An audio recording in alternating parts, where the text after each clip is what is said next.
It was unusual for me to work on a Saturday. The only reason I was in Lancaster today was to calm a special client. I work at a manufacturing company called Pidone. We produce phones. These aren't ordinary phones, but industrial ones designed to operate in extreme or hazardous conditions. They are durable and explosion-proof. Our largest clients are oil refineries, manufacturing plants, oil rigs, and other enterprises with harsh environmental conditions. Today, I had to resolve a minor issue at a large elevator, and I had just finished. I was filling up my gas tank before heading back on the road when I was pleasantly surprised. "Terry Harrison, what are you doing here?" It was Monica Whitmer, an old family friend. Monica and her husband Brian used to live near Reading, and we interacted a few times.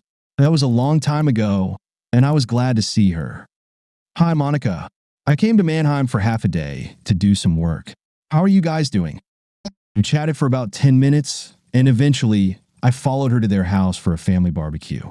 Monica was from the coal regions, and Brian and his family were from Lancaster. Most of the people at the gathering were Brian's relatives. I called my wife, Darcy, and told her that I had been caught up with some old friends. Then she and Monica chatted for about 10 minutes. I felt better after letting my wife know that I would be late. The gathering was uneventful, except for one small detail. I was introduced to Brian's father and 2 brothers, as well as half a dozen of his children. Each of them had the same smile. A fong in the right corner of their mouth protruded slightly, and whenever one of the men or children smiled, their lips curved into a grin reminiscent of a pixie. Curiosity got the better of me. "Monica, I need a little help. Do you need more beef or ribs?"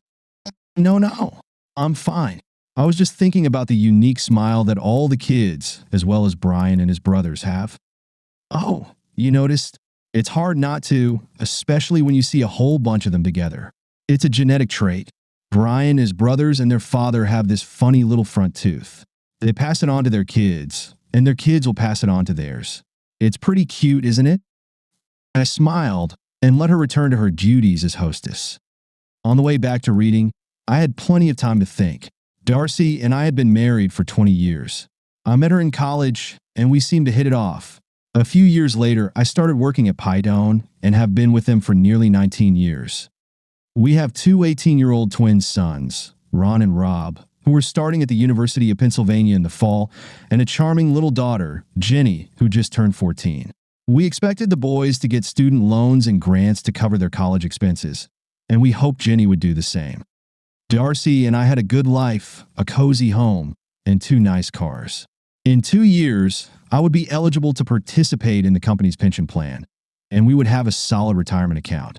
Over the years, the company had offered me relocation opportunities several times, but Darcy was adamantly against it. Otherwise, we got along well. Our sex life was good, if not thrilling, and there seemed to be no issues in our marriage or relationship. Darcy prepared a light dinner because she knew that after the barbecue, I probably wouldn't be able to eat much. She asked how everyone was doing and expressed regret that she hadn't been there. Jenny sat across the table, eating silently.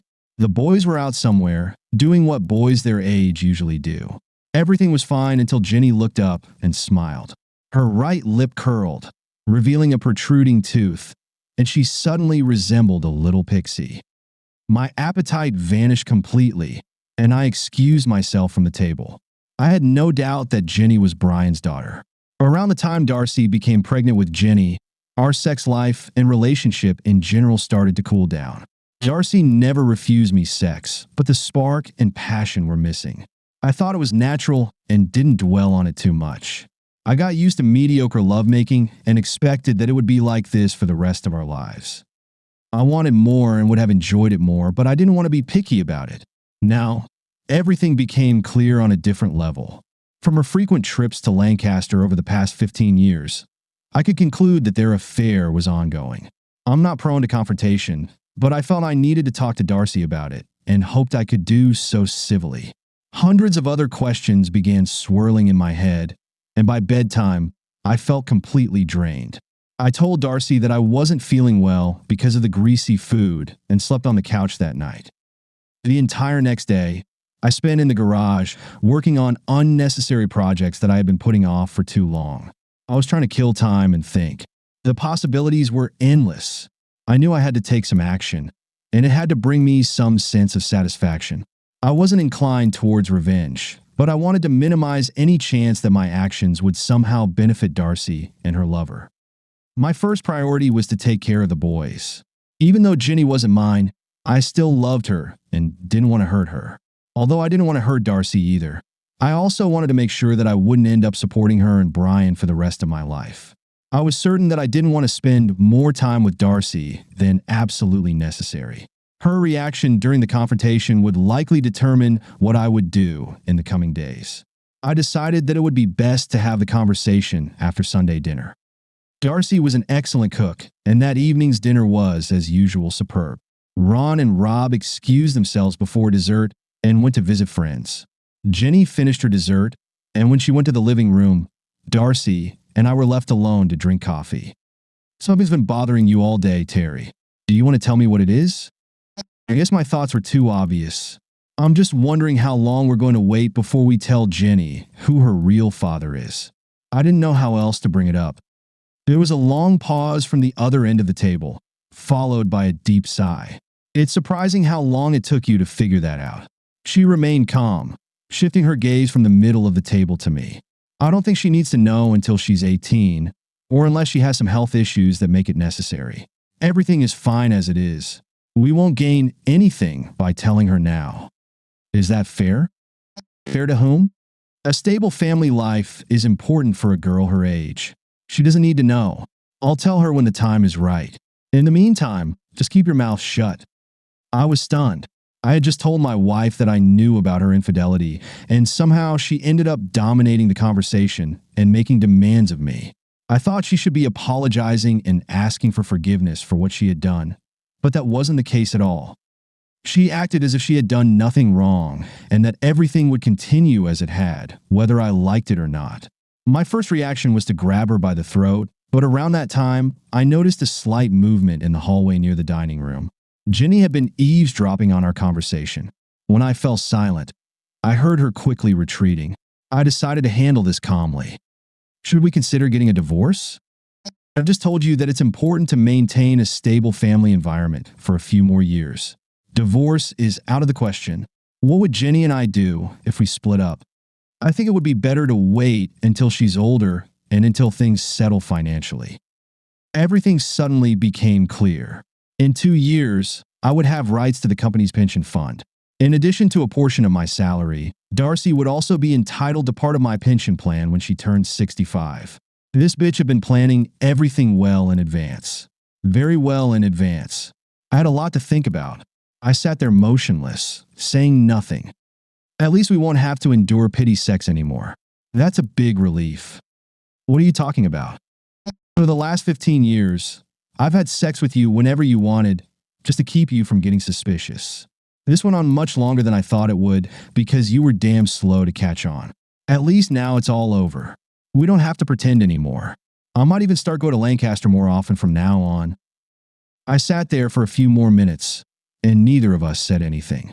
I'll move my things into the guest room while you and Jenny do the dishes. I don't want to impose on you more than necessary. You're acting like a spoiled child, Terry. We can sleep in the same bedroom without sex. It's better for the kids. I didn't respond. The guest room had a sofa bed that was incredibly uncomfortable, but at least I wouldn't have to sleep with her anymore. I got up and left the house before anyone could move. I didn't want to answer any questions about where I would be sleeping. After a quick breakfast, I headed to work. I had spent most of the night awake, making plans. It was going to be a busy day. My bosses at Pydone were more than happy to talk with me. I spent the entire morning tidying up all my affairs before clearing my desk and heading out for lunch. As I was finishing a large steak sandwich, I realized I was smiling to myself like an idiot. Everything was starting off well. I spent the rest of the day at the bank, the insurance office, and looking for a job. I got home around 3, which was unusual for me. What the hell are you doing home so early? I quit my job. What? You like that job. Why would you quit? She paused for a second, waiting for an answer that never came. Are you still upset about yesterday? No, I just decided I was working too much and wanted to change. Starting tomorrow, I'm taking a new job at DC Brown. At the feed mill? What the hell are you going to do at a feed mill? Loading trucks and rail cars. No hassle, no responsibility. I'm also hoping to lose a little weight. That's the stupidest thing I've ever heard. How are we going to pay for the boys' college tuition? That job pays little more than minimum wage. I don't understand what got into your head. What happened to your pension? I needed 20 years to secure it, but I didn't have them. Did you get a severance package? What about vacation pay and sick leave? No, and no. To get accrued sick leave or vacation pay, you have to give a 60-day notice. You only get a severance package if you're laid off. I didn't give notice. I just quit. And what about the boys' college? No problem. The bank will give us a second mortgage, and we'll get enough to cover the down payment for 4 years for both of them. They can still apply for any grants or loans if needed. And how are we going to make 2 house payments? I think the house will be too big for us without the boys anyway, so we'll probably end up selling it eventually. You've lost your mind. Darcy shook her head, unable to believe what I had done, and walked away. A sense of pride and accomplishment overwhelmed me. My plan was coming together. Over the next 2 months, my relationship with Darcy only worsened. However, my relationship with Jenny improved. Jenny became the perfect little daughter, even though she wasn't mine. I wasn't sure if she had actually overheard my conversation with Darcy. The second mortgage on the house was secured without any issues, mostly because I had prepared everything in advance. Every dollar went straight to Penn State University to cover Ron and Rob's tuition. We could no longer afford the mortgage payments, so the house was put up for sale. I quietly sold my collection of guns and coins and stashed the money in a safe place. I traded my BMW for a used Ford pickup to avoid any additional bills. Darcy and Jenny kept their cell phones, but I got rid of mine and told the boys to take theirs if they wanted. I barely made enough to cover utilities and buy food. We had to defer the mortgage payments until the house sold. The bank understood. After the house was sold, we still had about $30,000 left. I took the entire check and bought Darcy a new Lincoln sedan. I made sure to choose a model with the highest possible depreciation rate. In 5 years, it would be worth almost nothing. I hope she liked it. We rented a small house in a modest part of town. Darcy started going to Lancaster more often. We never talked about it. I tried to save a little from my paycheck, but it didn't work out. Darcy didn't know this, but all the life insurance policies had been canceled or cashed out. That money also went into my secret account. Jenny and I grew very close. She began to distance herself from Darcy and became more attached to me. I didn't mind, but it seemed to irritate Darcy. The boys were doing great in college. When Jenny turned 16, I asked her if she wanted anything special. She whispered in my ear what she wanted and asked me not to tell her mom. Darcy was absolutely furious when she saw that Jenny had her right canine tooth removed. Because it was growing out so much, the dentist was able to remove it without leaving a gap where it should have been. There was a small sore spot on the gum where the tooth had been, but he said it would heal without a trace. Jenny was thrilled. Darcy didn't speak to me for an entire week. I thought it was a great gift. I lost almost 15 kilograms working at the feed mill. With the right lighting, it even looked like I had abs. I think I was fooling myself, but it was nice to dream. The first few weeks, everything hurt, but over time it became enjoyable to exercise. Jenny was in her senior year of high school, and we became best friends. It was her choice, not mine, but I was flattered. Out of the blue, Darcy went from being sullen to being happy. She was cheerful and bouncing around like a little girl. I tolerated it for a few days, then cornered Jenny. What the hell is going on with your mom? I'd rather not talk about it. She's acting disgustingly. What do you mean? 3 days ago, she found out that Monica Whitmer has cervical cancer. The doctors say she has less than 3 months to live. Ever since Mom heard about it, she's been giddy.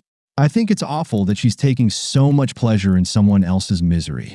Monica never did anything to her, and she's acting like a real jerk because of it. It's not nice to call your mother a jerk. I don't know what other name would be more appropriate right now. Unfortunately, I had to agree with Jenny. Now that I understood the reason for her excitement, I felt the same way Jenny did. It wasn't easy to put up with her and keep my mouth shut at the same time. I worked a lot of overtime and spent a lot of time away from home. Sometimes Jenny would come with me, and we'd wander around the mall for hours. We didn't want to go home. 3 weeks later, I was served with divorce papers. Since Jenny was about to turn 18 before the divorce was finalized, there was no issue of child custody. We no longer had a house, and there was no money in the bank. Darcy didn't ask for alimony or support. It was a straightforward divorce on the grounds of incompatibility.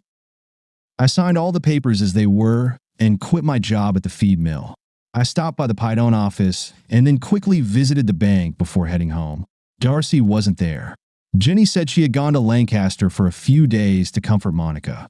We both had a little laugh about that. I handed Jenny an envelope with $10,000. I apologized that it wasn't much, but I promised to send more later. I explained that I had to leave and that she would be fine with her mother. She was unhappy, but she still helped me pack my things. Darcy could take care of whatever needed to be done around the house after I left. I had no idea what Jenny's plans were after finishing school. Jenny offered to tell the twins about our separation, but said she couldn't be impartial. 6 weeks after I left, Monica Whitmer passed away. My friend Tom Kalita lived in a 2-story modular home in Ocala National Forest near Silver Springs, Florida. Actually, he lived in Moss Bluff, but no one had ever heard of it. He retired from the Air Force and spent most of his time fishing and going to yard sales with his wife, Wanda. Tom had been urging me to visit for years. It was nice to have a place to go. I had always admired those fishing shows on TV where they catch monster fish with ridiculous lures. Tom spent the next few weeks proving that it was real. He taught me how to cast a popper over the tops of lily pads. It was thrilling to watch giant mouse explode out of the water after those pesky, uninvited guests. For the first few months, it was fun, but then it started to get old. I didn't hear anything from home, mainly because no one knew where I was. I was counting the days until the divorce was final. Tom and Wanda knew what was going on and were very supportive. The day after the divorce was set to be finalized, Tom and Wanda were going to take me to Orlando International Airport. I had packed lightly, so it wasn't hard to get my things together. I left the Ford pickup with Tom as a thank you for putting up with me, and then things took a strange turn. We had barely pulled out of the driveway when a black SUV approached us. Tom had no idea who they were. Clyde Green introduced himself and his partner, Dave Fielding, as FBI agents. "We're looking for Terry Harrison. Can you help us?" Agent Green, apparently the senior of the two, asked. I didn't say anything, just slightly raised my hand. "Mr. Harrison, we need a few minutes of your time. Can you help us?" "Sure, no problem."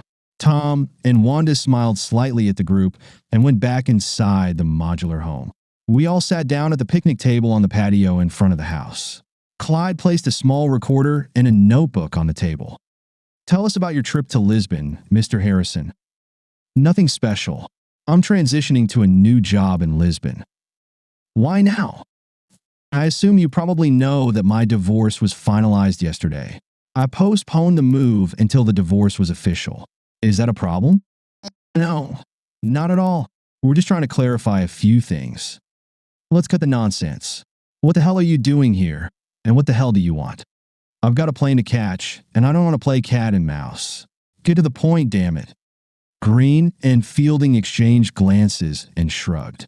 Green closed his notebook. "Brian Whitmer was killed yesterday afternoon in a car bomb explosion. Given the circumstances surrounding your divorce, we felt it was important to speak with you." "Wow, just in time. Well, I suppose you know that I've been here for 3 months, and Tom can confirm that. I have absolutely no knowledge of explosives, and to be honest, I really had no reason to wish Brian dead. From my perspective, he did me a favor. I wanted to get rid of her and couldn't wait for it to be over. I'm not at all upset about his affair with my wife. I'm a little annoyed that I spent 16 years raising his child, but not enough to kill him. However, the timing is quite interesting. We know who planted the explosives, and we know it wasn't you. What we specifically need to find out is whether you paid for it to be done, and if you know the person who did it. Tell me who you think did it, and I'll tell you if I know him. Do you know someone named Tony Donato from Westchester?" "I don't know anyone by that name." In fact, I don't know anyone from Westchester at all. Has your department checked phone records? How do you know it was him? We couldn't find any records of calls to Mr. Donato from anywhere in Florida over the past month. The method used to plant the bomb was very crude but effective. Mr. Donato has used the same technique several times before, but we haven't been able to catch him. What exactly are you trying to find out from me? I don't know anything about the explosion. I'm not acquainted with Mr. Donato, and I couldn't care less whether Brian Whitmer is alive or dead. Brian Whitmer was the reason my wife left me, and I'm grateful to him for that. I don't hold any grudge against him. Honestly, we just didn't want to leave any stone unturned. I'm sure you understand. Will you be available if we need to speak with you again? Absolutely. I'll contact you once I've settled in. For hours later, I was on my way to Lisbon. The flight gave me plenty of time to think about the past few years. My relationship with Darcy had been going downhill for a long time. I was too stupid to realize she was having an affair. Worse still, I had been raising her lover's child as my own. I really did love Jenny and grew closer to her after learning she wasn't mine. Once I realized that Darcy was planning to gain some financial benefit from my work and retirement, I decided to take steps to prevent that. Pydone was more than happy to put my job on hold for a few years if I agreed to lead the new European division. The timing was perfect for both the company and me.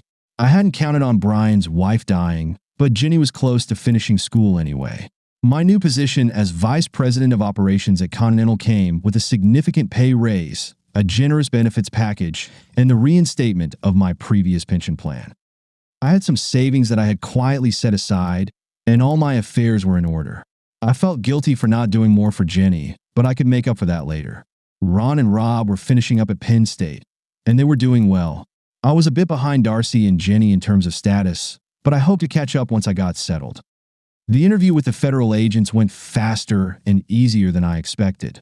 I thought it was unusual, but I didn't dwell on it. I more or less shelled it with a silent expression of relief, although it made me wonder what had actually happened. Settling into my new home turned out to be much easier than I thought. Now I had subordinates, and they had largely taken care of everything before my arrival. The house, or rather, the villa they had chosen for me, was stunning. It stood on a hillside, offering a beautiful view of the harbor. I attended language courses twice a week, and I had enough time for private lessons. So to speak, life was good. For one reason or another, I wasn't in touch with Jenny or Darcy. In fact, no one except the company and the twins knew where I was. Ron was studying in graduate school at the University of Texas, and Rob was now a second lieutenant in the Army, thanks to ROTC.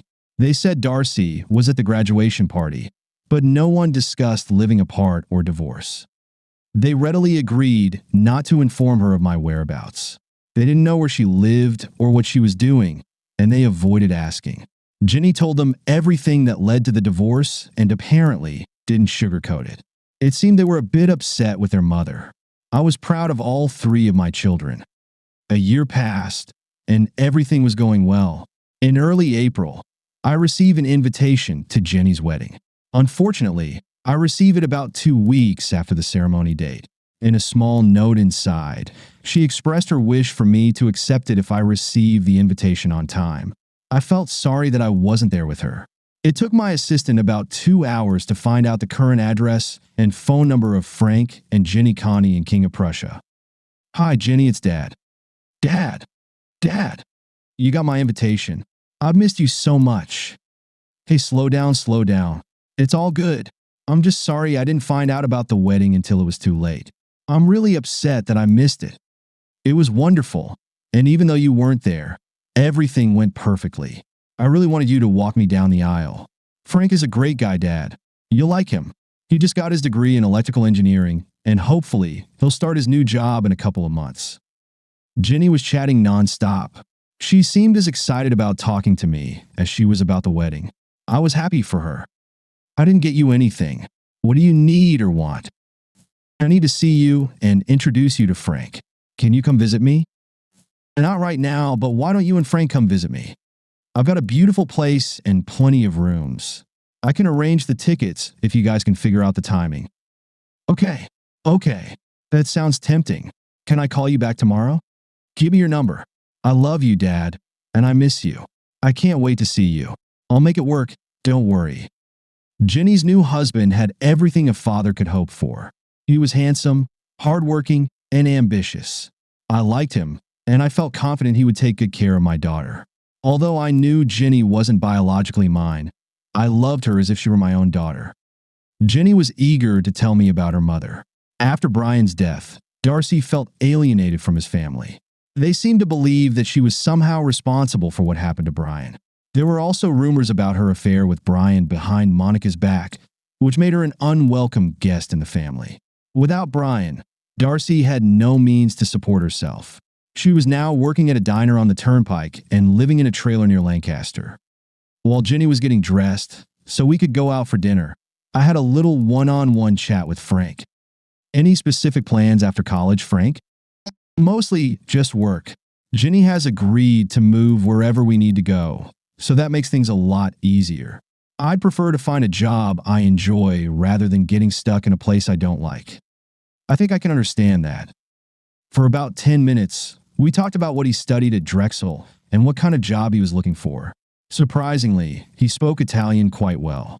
He picked up the language from his grandparents, who lived with him while he was growing up in Philadelphia. We were planning to open a service center in Parma, and the only challenge was finding a specialist who spoke our language. In this case, experience was less important than education and management skills. I was trying to figure out how to make this work while listening to Frank talk. It would be great if Jenny were close enough for me to see her from time to time. It's good to be the boss. Around this time, my lovely Jenny joined us. We chatted casually as we walked to the car. Jenny, since I couldn't make it to the wedding, what would you like as a gift? Frank's uncle, Anthony, introduced us, and he was more than happy to do so. He also gave us a very nice wedding gift. Frank laughed when he heard this. I never expected to receive a wedding gift of $10,000 from anyone, and it was a real surprise to get it from Uncle Anthony. Not that he has a real job or anything like that. I'm not sure where he gets his money, but it was definitely appreciated. Well, I'll have to remember to send Uncle Anthony Connie a nice letter to thank him personally. Oh no, he's an uncle on my mother's side. His last name is Donato.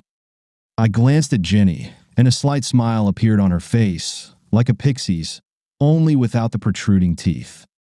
Thank you for listening until the end.